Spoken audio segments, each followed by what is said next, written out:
Maswera sei Zimbabwe togashira muchirongo chenyu chamasecret namaconfessions. Aiwa tadzoka zvekare nenyaya dzenyu vabva kuTikTok. Thank you very much nenyaya dzamanditumira. Regai titange neyekutanga. Hi Auntie Glory, please post for me makaviga uchitupa. Ndiri mukadzi ndine mwana 1 musikana ane makore 6 ekuberekwa. Ini ndine 23. So nyaya yangu yakamira yakadai. Ndakatizira 2019 ndichisiya chikoro kunogara nababy daddy tichichaya mapoto. So takazosiyana 2022 muna February pasina kana mari yakaenda kumba kwedu chero tsvakirai kuno zvayo. Chakaita kuti tisiyane ndichazodzoka ndichikuudzai, it's a story for another day. So pandakasiyana baby daddy ndakatanga kuzvishandira muno muZimbabwe ndichitengesa mumashopu, mumabhawa, even mumba chaimo chimadhumbe. 2024 ndakaenda kuBotswana ndisina mapepa kunoshanda basa remumba ndichiunganidza mari yekuti nditore passport. Ndakazodzoka muno muzimu 2025 January ndikaaplya passport yangu ikazobuda first week yaFebruary. Ndakanga ndisina mari yebhasi kudzoka Botswana, so ndakangofunga kumboshanda 2 months muno muzimu ndichiti ndiwane mari yekudzokera. So zvisineiwo basa harina kubatika. Muna Machi ndakazoti regai ndinobatsirwa kumasowe zvimwe ndingawana basa. Manje mukunobatsirwa imomo madzibaba vakabva vandichiva ndokundipfimba. Handina kana kumbotora time tainge tava kutodanana nababa vaya. Handichazivi, maybe vakandiitira muteure cause nanhasi I don't know kuti zvakafamba sei.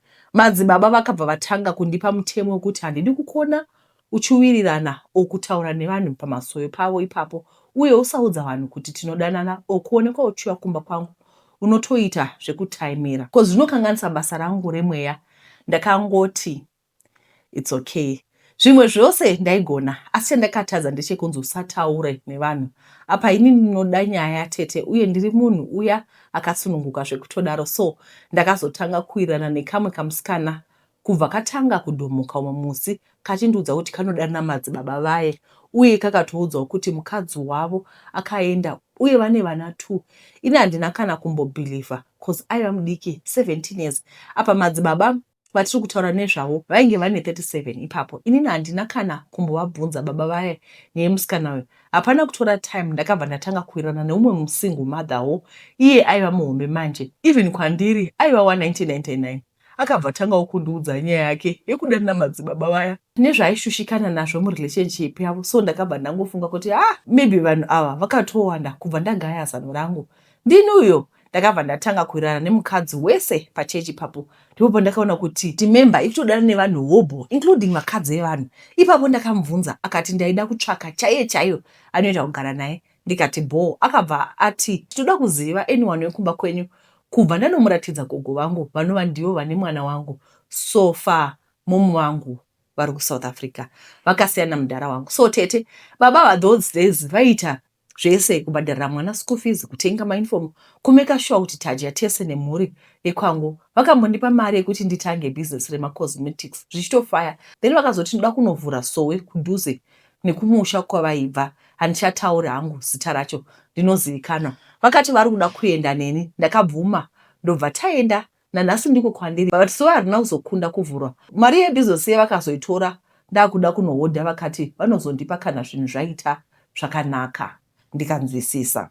Takagara zvemwedzi yakati wandei. Then muna October ndakazobata foni yeboyfriend yangu iye. Kubva ndajuma password ndakabva ndamhanyira kuWhatsApp kwake ndobva ndawana malogged chats.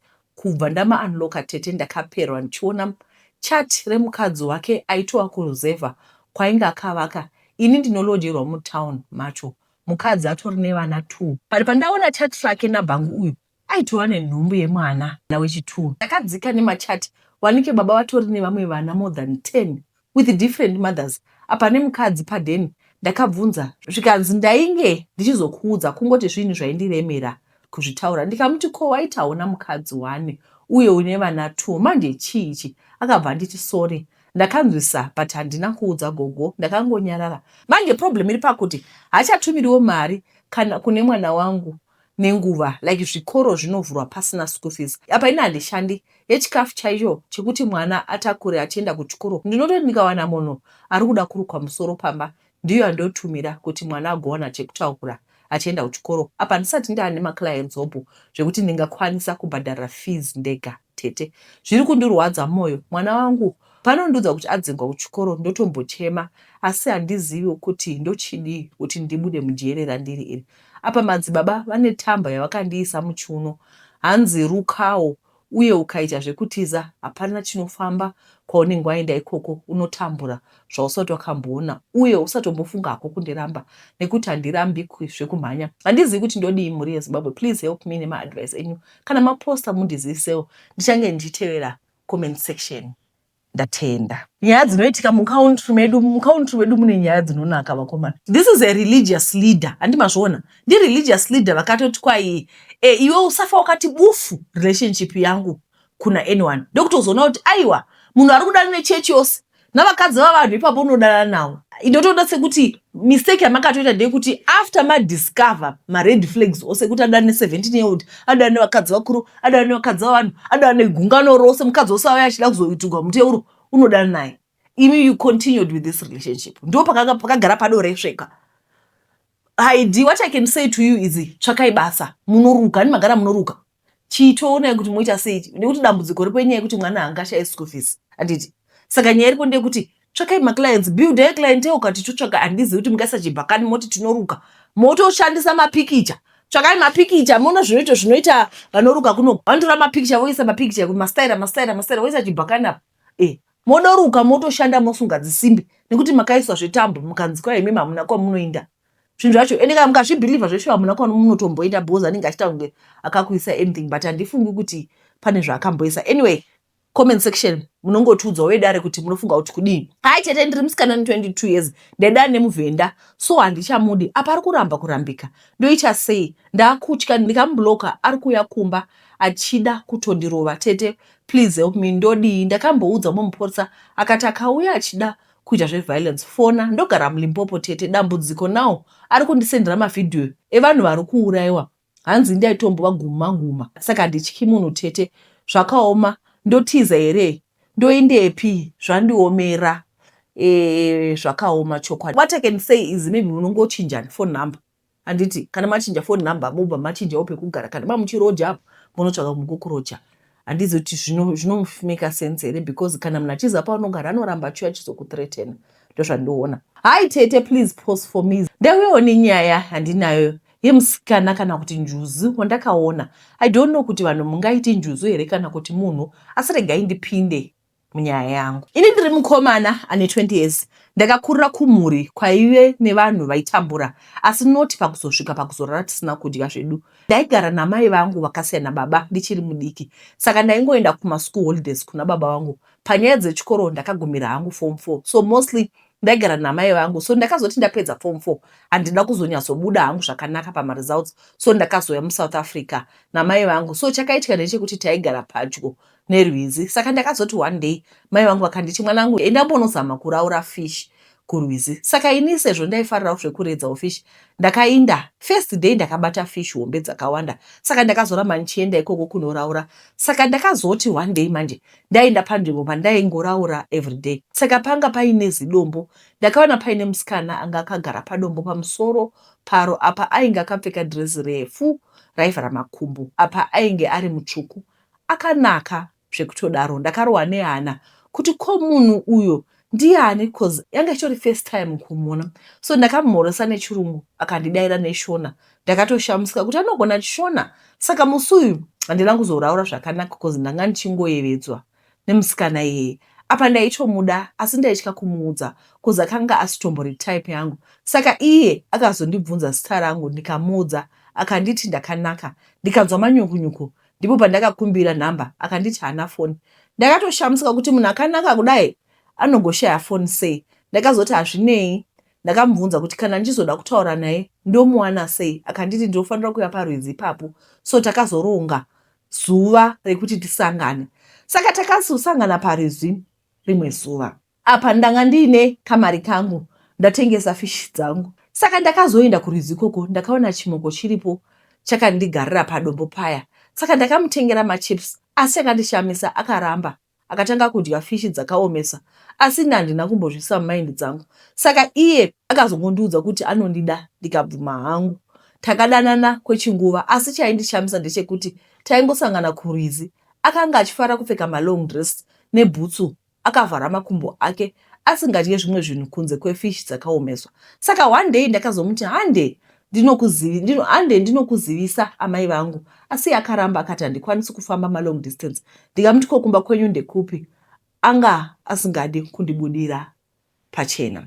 Saka one day manje ndakazomutengera foni iwawa maSamsung A15 akanditenda nemwoyo wose plus chimwe chimunhu chandanga ndakangamwa ndeichi anga achifarira kudya fish nemasweets. Saka ndakambigira foni nebox remasweets asi ndakashamisika akamapedza less than 1 hour. Saka one day ndakazomufonera usiku kuma9 ndikamuti ngatisangane, akanditi ndiuye paRwizi ane shamwari dzake.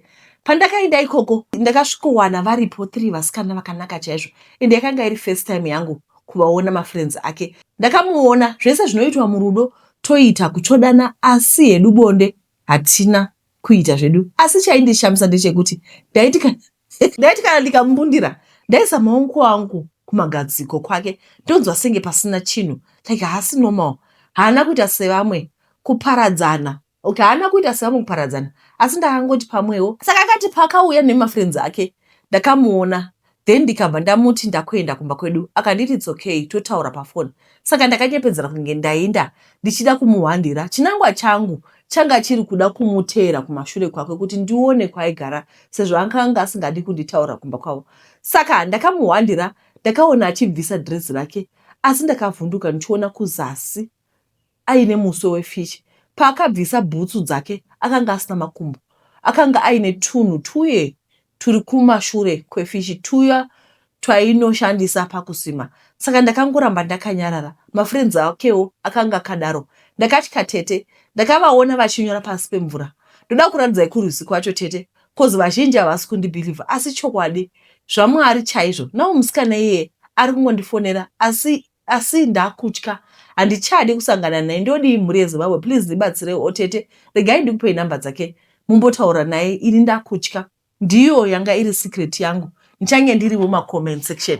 Saka guys, inyaya yabva kuTikTok handitika, ede akatotumira picture yegwizi ugo. Wedwega I don't know mukomana wegwizi yauripi. Alright, mukomana akatumira picture yerwizi rachona.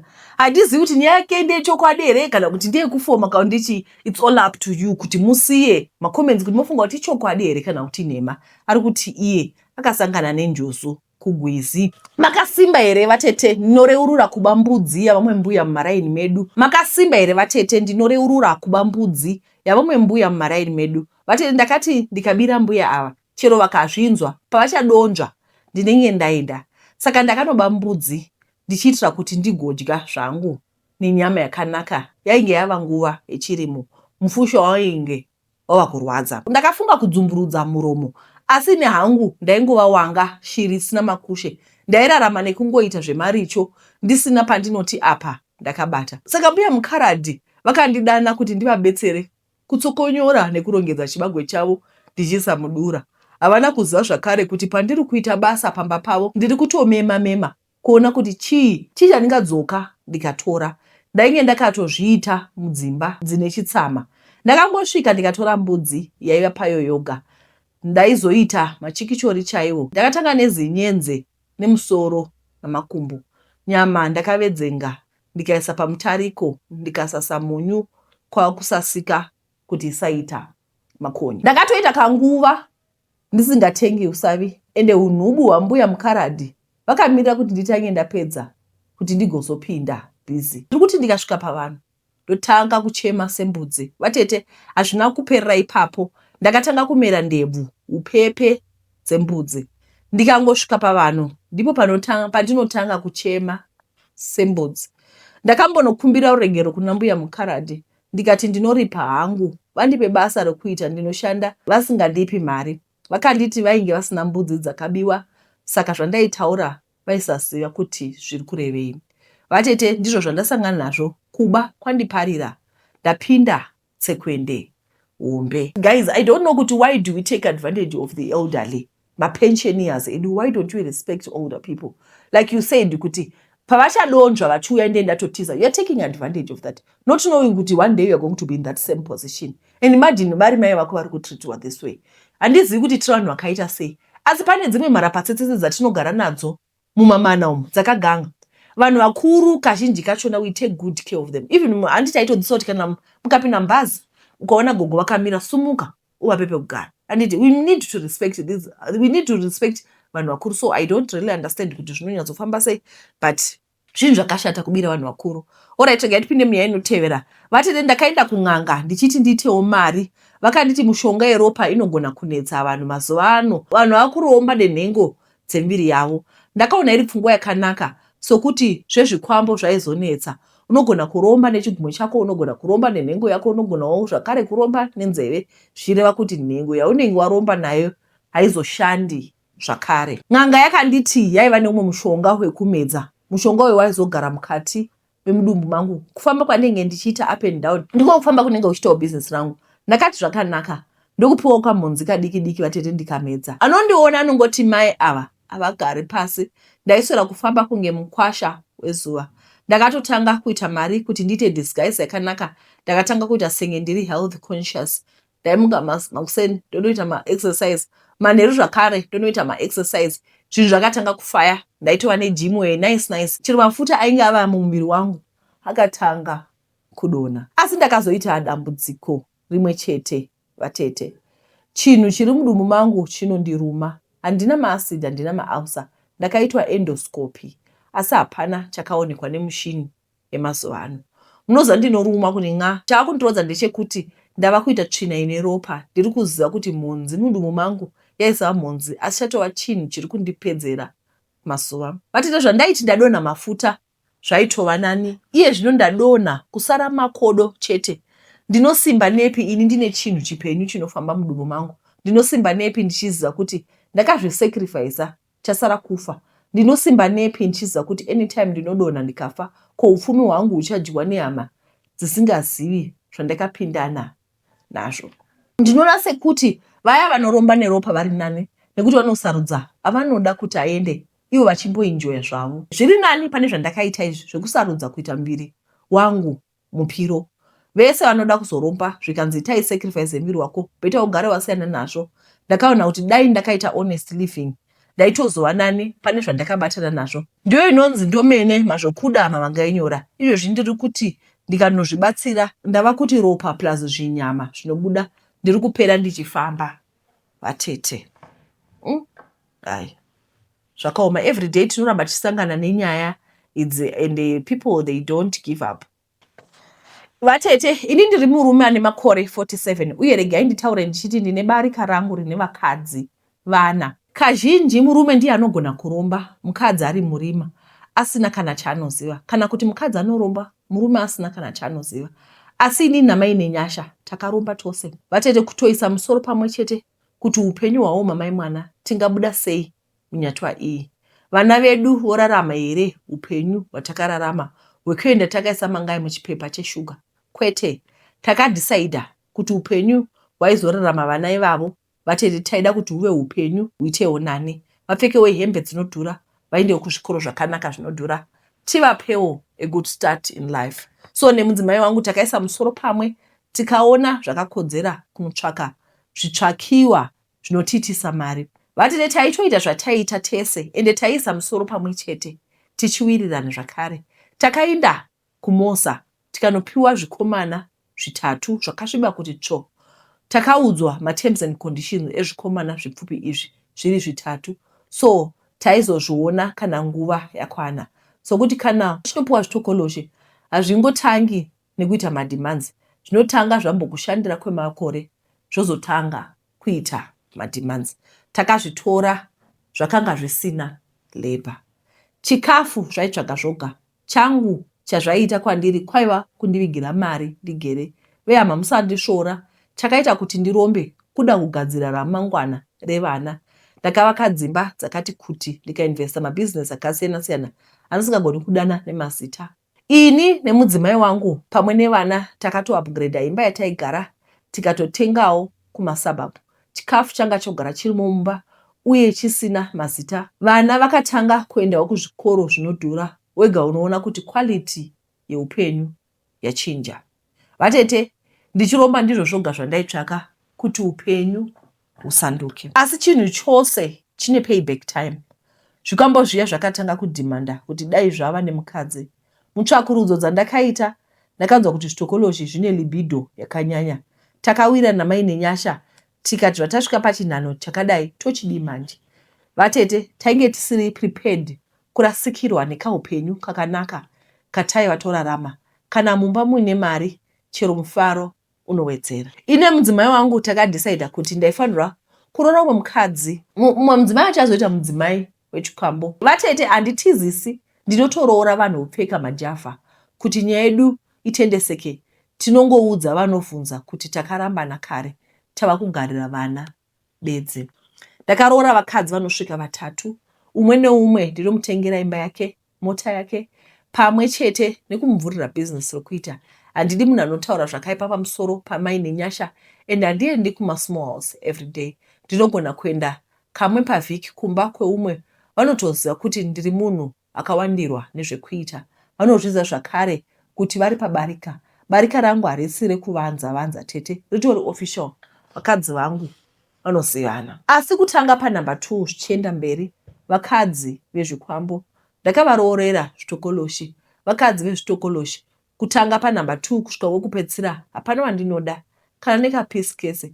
Vane purpose yavari kusevha yekundiitisa mari. Chero kumafamilies avanobva ndinosapota zvekurevesa zvekuti munhu akafunga kubva achiti handisi kumupa attention, vanomuti gara unoendepi uchisiya mari yose iyoyo. Zvikwambo izvi zviri happy. Ndakazviwanira madzimai. Ine mudzimai wangu tiri happy and solid. Vatete kumba kwedu kana zvodaro pa second wife kusvika last wife vanenge vachingochinjana miscarriage. Ene madzimai pabarika ndakamatsika njere zvokuti havambofungi kuti ndakabata mushonga. Chavo kudya mari vakanyarara. Soft life vasina kushandira. Handizezi kuspenda mari pavari nokuti ndivo vari kutondiitisa mari. Yangu havaipedzi as long as vachifema. Zvitokoloshi zvangu zviri happy. Zvose zvakaringana. Handi munoona kuti zvinoitika ndezvekuti pane kamwe kastupidity kanenge karipo so kekuti unotoona kuti murume mukuru asi kufunga kuti zvinhu zvichamuka zvakahlamuka. Munoza kunonzi kuhlamuka here? Zvomuka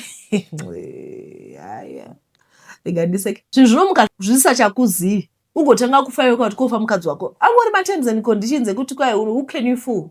Who can you feel? Zvinhu zvacho. Ngaitipinde muma-Raven Diaries. Hello once again, my beloved. To those that have been following my life journey through reading my Raven Life Diaries, I hope some of you have picked 1 or 2 life lessons from my life diaries. I was married to a man that I can roughly describe as someone angasina conscience. Chiya chinoti ukaita chakaipa, you don't need someone to rebuke you. But deep inside, unotonzwa kuti apa handina kuita mushe. After my South African days, he came and tried to wrestle my business from my hands, which I violently refused. He started to say, I have a business idea. I want to sell phone accessories. Dai wandipa mari, dawana pekutangira. I gave him $200. Then he started sending someone to buy the stuff for him and send to Zim, which was very stressful because most of the times the runner would buy wrong things. I was doing okay, but Mari is never enough. I was hoping kuti if we bring Mari from both parties, life would be much better. What made him use the runners was because he never applied for a passport. Saka kufamba was very expensive for him without documentation. Ndakawana order from one NGO. Yakangowirawo pamakumbo pangu. Ndakamutsa makuseni ndikati mukaende ku-passport office and apply for emergency passport. Iya ye$253 USD. Akashamsika, but he cleaned up and left. After 3 days, he traveled to South Africa and started trading. He was one of the first people to sell my phone covers. And guess what happened? Mwana munhu akaita mari svinhu, and he started to feel too special even to have a decent conversation neni. Aiti akaenda ku South Africa ndomuti omari yangu utenge my stuff. Vanhu vaMwari, ask me of wickedness, I'll point you ku direction ya baba yavo. Akanditsvinyira kwete mbichana. He would refuse to carry mari, not stuff. Mari yangu yekuenda nayo ku South Africa. You know what he would do? I used to send through Menendra offices and they would charge me 10% of the amount. And he, my husband, father of my kids, wandobikira nekuwacha, he would also charge me 10% kutakura mari yangu ye business. Not kudotenga, no. Aizopa Steve my runner to buy because iye airamba kutenga kwacho futi. Yatengwa stuff iyi airamba kutakura. I remember I once came with my stuff musem bus pangolini and the drivers charged me good monies, yet he could have just owned my goods chete kwete kusenga musoro make. I told my father about it and he said unonyepa. Ndikati okay. I'd called him akataura zvekubata commission pamari yangu akati kana usingade rega. So I went to my father's workplace and called him. He was on speaker and my father heard the conversation. He only said mwana wangu wakaita munyama, ini baba wako wasoti wambonipa $1,000 but you gave this man. Now he charges you kutakura mari singaremi. He makes you lose money paying rana. Iye achikwanisa kungotenga iye and save you money. Wakatomutolesa futi passport yacho. Well, rent he would refuse to pay, food aisatenga. I had to feed my kids. But that time I came to a realization that I'm a hard worker, but I have nothing to show for it. Kumashure, I had paid for a stand kuchitunguza. Akandirovera mari yacho, I still have the scars yenyaya iyoyo. Now ndapa munhu uyu ava kunditsvinyira. I just decided to save for a car. I asked a friend about Japan car importation and he gladly opened the site for me. All I wanted was a small car just to get by. But on the screen popped a very big, nice car. Tikati, what about this one? Akati, my sister, this one iri kumberi, V6. Saka pafuwe umopedzerana. Ndikati, ndoda iyoyo. Well, fast forward, I paid for the car. Handina kumboita 2 months to raise the money. Mota yamunzira. And if you recall my dry season on how a stranger paid for my car and delivered it at my doorstep. Yes, that was the period. Mwana wa Faro noticed my dryness and thought it was the right time to abuse me. He really thought I was broke Shekudaro, but I knew I had a car coming. I really suffered that period. Ndoti kushare mari, mota iri munzira, isina mari yejuti. Ed more quickly switched back to his early old days. Well, if God be for us, who could be against us? Inini now, I think God really wanted to show off his glory and supremacy. I'll just remind him, kuti iwe ungandidai after everything I've done for you. And would say, inini. And you say, ina nditende iwe, ndotenda Mwari. Ndiwo vakatokupfeka, otherwise ngadai usina kumbondipa mari iyoyo. Oh, now I'm this stupid. Why did I do this? Mwari ngawani makatukaita chakanaka wasvitira. Why am I harvesting thorns? Well, we all know how the car ended up padol pangu. Pasina kana senti rangu. Mwari. Akamuti, please buy DVD rekubarafa. He said, I don't buy something that I don't have time to play. Ndibaba vane vana vavo ivavo. Okay, fast forward. Akavaira. This one day, ndakamushedza pana First Street and Nelson Mandela. He came, my father was also there. Well, akati, kotadaidzirei, ndikati ndatenga mota. This one in front of you. My father hugged me, vakati mota yako yazouya mwanangu. He knew, but Benzu didn't know about it. He was like, Wati, watenga mota. Akagara pa pavement neshoko. All this while this person thought I was broke and out. My God, I'm proud to be your child. You came through for me in my desperate situations. 2022, I was honored and nominated to be one of the most 100 influential women in Zimbabwe. Those that always say write a book, I had forgotten about the go-getter movement. Aripo Rafen, pa number 37. Well, back to Nyaya. Baba, if you still recall about me crying zvine mari yangu mukati baba vaidona. When the car came, he was on his way down. Vanga vakutopera havo. Within weeks, he had nothing. He told his friends kuti I bought a car. Saka ndoko akaenda mari yangu. I asked him for $160 for plates. Akati ndoda kutotenga yangu. But this business was slowly sinking. But he was just hopeful. Anosumuka otenga yake. Akakundwa here nemukadzi. Akazotanga kuda kubata mota iya. Ndakaramba zvekuramba zviya. He had lied to his people. Now the pressure to be seen driving the car. Inini ndikati no. Plus, hauna license. He became very bitter about the car. Very bitter. Akazobroka. And people laughed at him. You know how the Zimbabwean community is. Right. Paniya that I wanted to write about, but I got carried away with the events that took place around that period and strayed from the main story. I'll just cut it off and write Shinem Soro. Well, one day he called me. I remember vividly. I was driving along Willowville Road. Ndichienda ku Clyde. Hanzi uripiko? Ndikati kubasa. Hanzi ndasiya mwana wangu na gogo. My mom, Kumba. I was like, mwana, what do you mean? And he said, ndaramwira mwana wangu kubasa. Saka ndamusiya Kumba na gogo. I went home. I saw a young boy. His slit image. Kanga kagara pa sofa. He was a bit uncomfortable, so I greeted him smiling.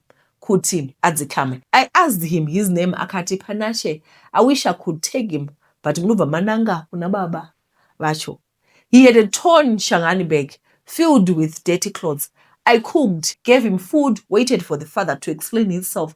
Well, he came, explained nothing, but said, mwana wangu, mai vacho vakaenda kuMozambique and left him with his stepfather. So he's the one that came and dropped him at my workplace. Ndikawana mari, ndichaenda naye kumusha.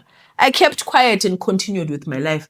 I called my bishop wangu explaining zviri kuitika and how arrogant this father of my children was about the whole issue. She was just speechless. I was so much in pain. This marriage had taken a lot from me. I was beyond broken. Ini ndotaura. I'm outspoken. I'm sure you can see by the way I write. I can talk for 5 straight hours if you give me a chance. At that time, I failed to gain energy to speak or fight with him. That day, even Mama Masamba ran out of words to encourage me. My marriage was something that really challenged her wisdom. Every day I came to her with a different kind of a problem. That day was one of those days. And she just saying for me, be still and know that I am God. I'm the Lord that healed thee. Be still and know that I am God. After that, she said, Muswere Mushe, and ended the call. But I still pray for the feeling that I felt that day to repeat. I felt so free, painless, and felt kameka peace that I'll never find the right words to express. Well, after some weeks, I asked him, kuti saka mwana muri kurongei? Akati anogara pano nevamwe vana. Hapana kwaanoenda. Guys, this man was never responsible for the welfare yevana, including ye food, rent, everything came from my own pocket. Now he's not apologetic and brings another mouth for me to feed. Akagara, ko mwana uyu is supposed to be in school. He said, Ansandawana mari. One day I just recalled my vow I made before God when I was in Form 2. Ndakati Mwari, I'll never treat any child zvakaipa after I was harassed by my stepmother, left, right, and center. I cleaned the child, naye mutown, ku uniform and shoes straight kuchikoro.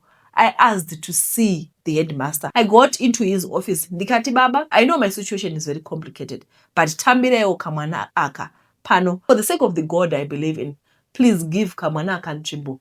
Mwari wandionamata asanditongera nyaya yakadai, and he could not say anything. Akangoti amai, muri chikomborero to your husband and his family. Vanozviziva here Mwari werugare akukomborerei. I couldn't live with myself every morning. Vangu vana vachienda kuchikoro, iye achisara pamba. Akazongoona mwana akubuda nevamwe, akapfeka uniform. Akati yowe, kondeipi iyi? Akati mama bought it for me yesterday. Ndakuenda kuchikoro. He only said, usatamba kuchikoro iko. It's too long. I'll write continuation next time. But my point is, as long as the earth lives, seed time, harvest never ceases. I have one child akadzidza at an international university that I never paid for. When they started from 1, I only managed to take them to school just a few weeks. I had a challenging health condition that couldn't allow me to wake up early for school run. First day, vana vakaenda kuhombe papa stop. A certain lady picked them and refused marry, but said, wait for me exactly this time every day, ndiende name for free. She did that for 6 blessed days. Akazenga akutodzoka ndawo. When she passes through Pick and Pay for her groceries, she would also buy them food and goodies. I had to look for her and thank her. Ndaona consistency dzake that scared me, and her patience was out of this world. She would turn kuya kumba, knock at the door, anama twins vanenge vanonoka havo kumuka. I've been good to people, yes, but anyway, I've seen people that are very good than I am. Seed, time, and harvest. When you reap in abundance. Harvest seed is always greater than the seed. In my life, I've seen people going all out for me. It's just too public to mention them and share. But my people, thank you. If you read to the end, may God bless you for me. May you be rewarded long life with good health and prosperity. I love you. Thank you so much for reading this. We are giving more energy to share the light. Right. I think panyayo ndibata nyaya iyi dzakatwa ndei handiti, but my week has been hectic. Yanga isiri kundibvumira kuti ndinge ndichicontinue nenyaya idzi, saka ndasina kuti ndiibatanidze, but we are going to be back again tichiposta ma separate issues. Remember nyaya vakataura kuti pane panyaya yemota kuti yakazosvika sei kwavari and all. Panyaya yondibata ndepekuti hanzi harvest seed is always greater than the seed. Handi munoziva kuti tinonodzvara 50 kgs, todzvara ka 50 kgs kumunda. Isu kuti hatine chidhaka kumusha kwedu, tonodzvara 50 kgs. Asi kana tokohwa, tinokohwa ngoro ngani, ma 50 kgs mangani. Saka we are saying, kana kuri kuti uruda kubatsira, vamwe handiti ndoziva kuti most of you call it seeding, vamwe vanoti kubatsira and all. Kana kuri kuti uri kubatsira mwana woti Mwari Tete Glory vaposta kuti pane munhu asina chikafu pano, womupa 200 rand. Kana wokohwa, hanzi ndio panouya concept yekuti kana waita zvakanaka, kana wabatsira ashirikadzi, kana wabatsira nherera, unenge wakweretesa Mwari more than 10,000 times. Kana yodzoka Mwari havakupi $2 iya, vanokupa sekukohwa kwaunoita 50 kgs iya. This is a good concept. Ndichadzoka, guys, please be patient with me. Tiitange zvakare kuti tiite maepisode ekwaRafen tipedze ose because nyaya dzacho dzakati wandei handiti. Guys, sokutendai nekuona chirongwa kwamaita. Mwari akuitirei zvakanaka. Sunday, Mother's Day yedu, ndopatiri kusangana nemamwe madzimai tinenge tiri kune imwe hotera. Aiwa, tichauya tokuudzai mapikicha, takutumirai mapikicha. Sokutendai nekuona chirongwa kwamaita. Mwari akuitirei zvakanaka. Todzoka zvakare neMonday. Tatenda. Bye bye.